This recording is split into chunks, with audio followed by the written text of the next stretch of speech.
प्यारे दोस्तों, आज 11 फरवरी 2024 को पहली शिफ्ट में आरओ और एआरओ का जो जीएस का पेपर हुआ था उसका सॉल्यूशन हमने तैयार कर दिया। पेपर टफ आया था, परंतु आयोग ने आप लोगों के साथ ये सुविधा की कि ये जो हिंदी का पेपर है ये उन्होंने उतना ही सरल दिया जितना सुबह वाला कठिन था। तो इस पेपर को अब हम सॉल्व करेंगे। आप अपने पेपर का मिलान कर सकते हैं। जितने भी क्वेश्चन हम आपको बता रहे हैं वो ऑथेंटिक हैं, बिल्कुल सही हैं, और आप इससे मिलान करने के बाद ये जांच सकते हैं कि आपके कितने क्वेश्चन सही हुए हैं और कितने गलत हुए हैं। तो आओ बच्चे, शुरू करते हैं इस पेपर को। पहला क्वेश्चन जो इसके अंदर आया था, विशेषण द्वारा जिस संज्ञा की व्याप्ति निर्धारित होती है उसे कहते हैं, उसे विशेष्य कहते हैं बच्चों। इसके बाद दूसरा है, द्रौपदी का पर्यायवाची नहीं है, तो द्रौपदी का पांचाल नहीं है, पांचाली कहा जाता था, इसको पांचाल नहीं कहा जाता था। उच्चिष्ट का उपयुक्त विलोम क्या होगा, तो इसका होगा अनुच्चिष्ट। समास शब्द का विलोम व्यास होता है बेटा, क्योंकि समास का अर्थ होता है छोटा करना, संक्षिप्त करना। युद्ध के लिए लड़ने की उत्सुकता, इसे कहा जाता है युयुत्सा। आपको चाहिए था कि आप रोगी को देख आएं, इस वाक्य को शुद्ध करना है तो आपको चाहिए था कि आप रोगी को देखने जाएं, ये इसका शुद्ध वाक्य है। घोटक का सटीक पर्यायवाची अश्व होता है बेटा। नीचे दिए गए विकल्पों में तत्सम शब्द मयंक है इसके अंदर। मक्षिका किसका तद्भव है, मक्षिका का तद्भव मक्खी होता है। निम्नलिखित दोनों कथनों को ध्यानपूर्वक विचार करते हुए सही कूट को पहचानिए। संस्कृत और प्राकृत से विकृत होकर हिंदी में आने वाले शब्द तत्सम कहलाते हैं। तो इसमें केवल आपको ये प्राकृत हटाना है। संस्कृत से विकृत होकर आने वाले शब्द तत्सम कहलाते हैं। तत्सम शब्द संस्कृत से उत्पन्न है, तो इसमें ए गलत है और बी सही है। अप्रत्याशित शब्द के लिए कौन सा वाक्य उपयुक्त है? जिसकी आशा न की गई हो उसे अप्रत्याशित कहा जाता है। स्वेद कहते हैं पसीना, स्वेद से उत्पन्न होने वाला स्वेदज कहलाएगा। और अंडज यानी कि अंडे से उत्पन्न होने वाला। निम्नलिखित शब्दों में शुद्ध वर्तने वाला ये अक्षौहिणी, ये जो है ये शुद्ध है। निम्नलिखित में से विलोम शब्दों में अशुद्ध युग्म अघि अनग, ठीक है, ये अघ का अनग होता है, अधिकतम का अत्यल्प होता है, ईशत का अलम होता है, अघ का ऊपरी होता है। मृषण का विलोम रुक्ष। निम्नलिखित वाक्य में से शुद्ध वाक्य है, वे ग्रामीण जनता को जगाने के लिए प्रयासरत हैं, ये वाक्य शुद्ध है इसमें। आइए अब दूसरे पेज पर आते हैं। क्वेश्चन नंबर 17, निम्नलिखित में से कौन सा तत्सम तद्भव का युग्म त्रुटिपूर्ण है? तो फुल का फुड़िया, ये जो है त्रुटिपूर्ण है, अदरवाइज ये तीनों के तीनों सही हैं। नारियल शब्द का तत्सम जो होता है नारिकेल होता है बच्चों।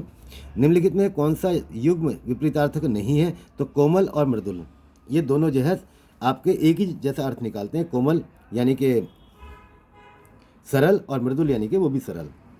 सूर्य सुता यमुना को कहा जाता है। संदेह का विशेषण संदिग्ध होता होगा। प्रत्यक्ष का विलोम जो होगा परोक्ष होगा।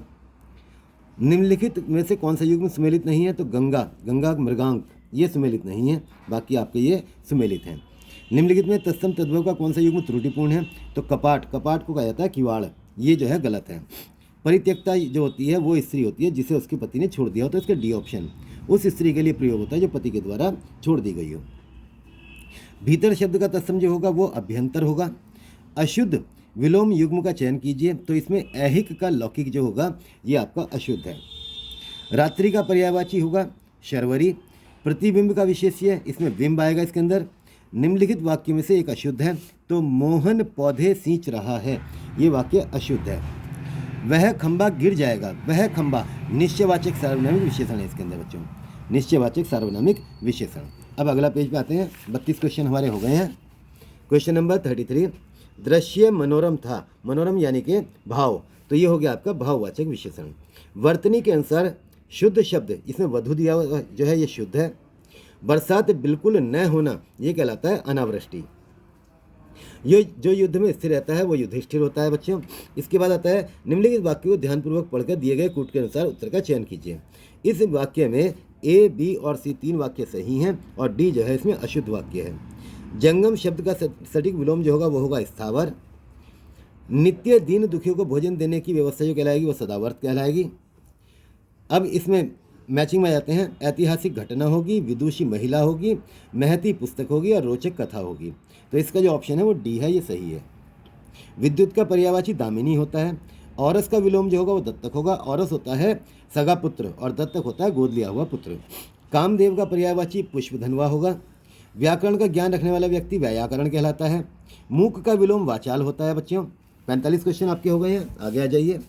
सूची का मिलान कीजिए। तो पत्थर को प्रस्तर से, भौजाई को भ्रातृजाया से, सुहाग को सौभाग्य से और धुआं को धूम्र से मिला दीजिए। ये आपका सही हो जाएगा डी ऑप्शन।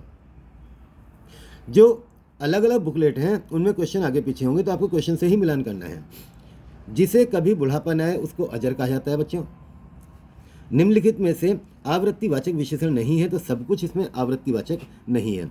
विशेषण के संदर्भ में निम्नलिखित में से अशुद्ध शब्द, यह संज्ञा की व्याप्ति मर्यादित करता है, केवल ये इसमें अशुद्ध है, बाकी इसकी विशेषण की विशेषताएं होती हैं। सही वाक्य लिखे हुए हैं। खूबसूरत और काला ईरानी घोड़ा, खूबसूरत, काला, ईरानी, ये 3 इसके अंदर विशेषण हैं और घोड़ा जो है आपका विशेष्य है। तो 3 विशेषण और 1 विशेष्य इसका आंसर है। क्वाथ का तद्भव जो होगा वो काढ़ा होगा। प्रशंसा का पर्यायवाची श्लाघा होगा। हरित की ये हरड़ होती है। बाएं हाथ से तीर चलाने वाला वामशर होगा। जो किसी कार्य के संपादन में मनोयोग से लगा हुआ हो, यानी कि मनपूर्वक, तो इसे कहेंगे दत्तचित्त। अवसाद शब्द का विलोम होगा उल्लास। विशेषण की विशेषता बताने वाले शब्द को कहेंगे प्रविशेषण। निम्नलिखित में से अवनी का सही पर्यायवाची अचला होगा और निम्नलिखित में शुद्ध वर्तनी वाला अनुगृहीत होगा। तो इस तरह ये 60 क्वेश्चन आपके पूरे हो गए हैं और हमने पूरा प्रयास किया है कि कोई भी उत्तर आपको गलत ना बताया जाए। आयोग की जो आंसर शीट है वो 1 हफ्ते में या 15 दिन में आप लोगों को मिल ही जाएगी।